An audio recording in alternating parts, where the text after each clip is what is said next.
bananas, the alternative is figs. You know figs? What is figs in Hindi? Anjeer. Anjeer. So figs is excellent. I don't know if you know, but figs is one of those dry fruits which has the highest percentage of carbohydrate in that dense 1 rupee coin size. So if you're coming here to run every morning, carry 4 or 5 figs with you. It's an excellent carbohydrate source of energy, excellent source of potassium, which will help in maintaining your electrolyte balance. So those are the 5 foods you need to put into your nutrition this next 1 week. Another thing that you need to do is you need to learn to eat small but more frequently. If you're a runner, you can't do large breakfast, large lunch and extremely large dinner. Okay? Being a runner, it's also important to eat like a runner. So eating like a runner is small breakfast, small lunch, small dinner. And then all these superfoods as snacks in between. At 10 o'clock, at 12 o'clock, at 4 o'clock, at 7 o'clock, and then just before bed. And then you have breakfast, lunch, dinner. So you have about 6 to 8 meals a day. So this is my strategy to you. A lot of questions that I get, which is, Ryan, should I do carbohydrate loading? You know, you must have read this. I've gone on Google, carb loading, pasta, rice, and this and that. Let me tell you something. If you are an elite athlete, then you need to be talking about carb loading. Pehla to dal chawal roti sahi karo. Get your dal chawal roti in place.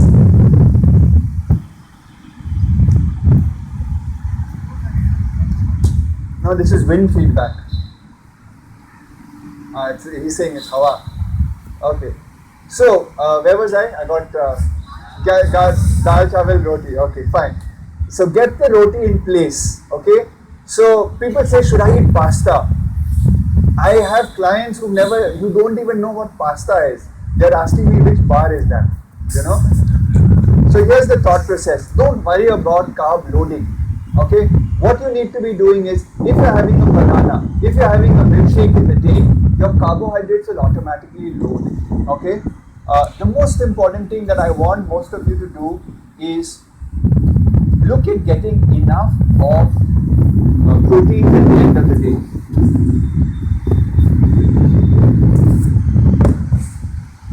Look again. Can you still hear me? No?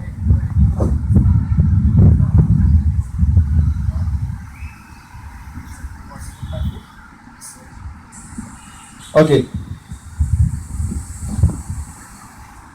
So, I got to thank the gentleman here for giving me that tip. Okay, so how do you protect your body? You protect your body, yes, by carbohydrate loading, but also by having correct amount of protein. So those of you who are non-vegetarians, this week, a lot of fish, a lot of chicken, please do grilled. Don't do it in butter gravy and makhan gravy. Seriously, that makhan is going to be like when you're running, no, it's going to be like holding you back. Okay, so don't do heavy fat meals this week. Do grill, do bake, do oven.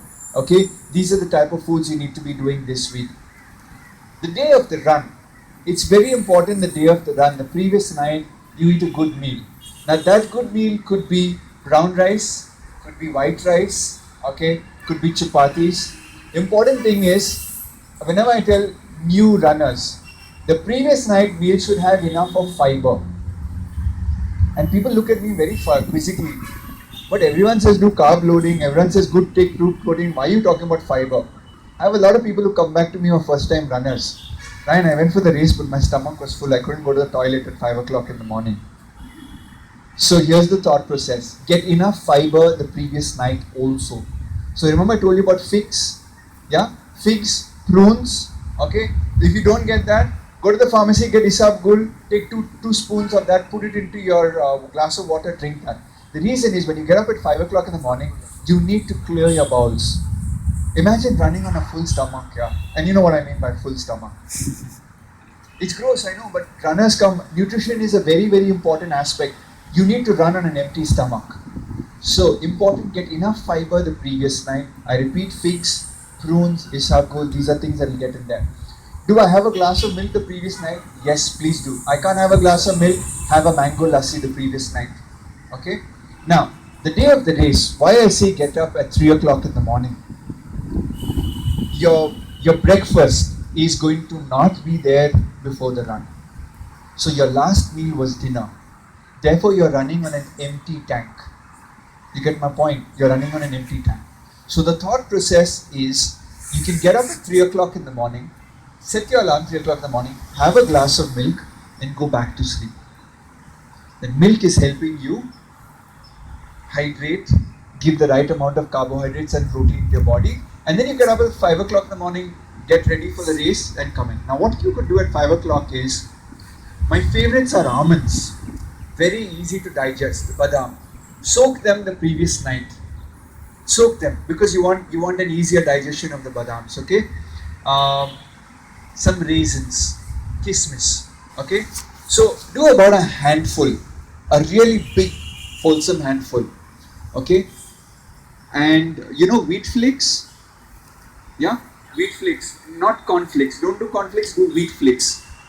Just take about 4 or 5 tablespoons of wheat flakes. If you don't have time, crunch it directly. If you have time, mix it with milk. Put all of these almonds, crush the almonds up, crush the kismis up, mix all of this. This is an awesome carbohydrate slow release formula. It will release for the next 3 to 4 hours.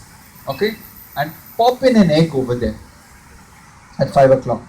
At 5 o'clock, by 5:30 you should finish it, so that one key thing that I tell all runners, just before you start the race, you should be slightly hungry.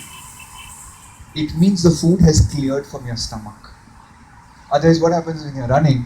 That Sumit mixer is like really going with shock absorbers. Okay? So keep that in mind. You want to be slightly hungry just before. So if your race time is 7 o'clock, at 7:15 you say, man, I should have eaten something more. The Ryan forgot to tell me what to eat. That's the correct thing you want to be feeling. Now, if you're feeling hungry at that point, I would recommend at this point to carry those soaked almonds, carry about 5 or 10 in your pocket. Put 4 or 5 in your mouth when you're feeling that hunger. Even just before the race, put 3 or 4 in your mouth. The most important thing that I tell people is, especially when you're not a veteran but a novice, learn to eat on the run. I've helped a lady break the Guinness World Record of non-stop aerobics of 26 hours. So she worked out for 26 hours non-stop.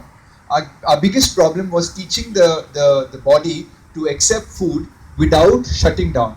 Anyone knows what happens when you give a lot of food and you work out? You puke. Okay? But a runner, if you just give that small quantity, 4 or 5 kismis, 2 3 badams, yes, people say sports drink and protein shake and all of these things. Look, that works for Olympians. Okay, when they're training 8-10 hours a day and stuff like that. But on recreational running, okay, something like your badam works really, really, really well. Okay, I had a client who came to me and said, Ryan, when I'm running, can I at the watering station get a glass of milk? I said, yeah, if your stomach can hold it, do it. But don't do it the day of the race.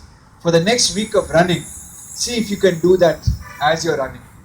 For example, if you try and eat almonds whilst running, if you're a veteran, you can do it. If you're novice, you'll start choking because your throat is dry.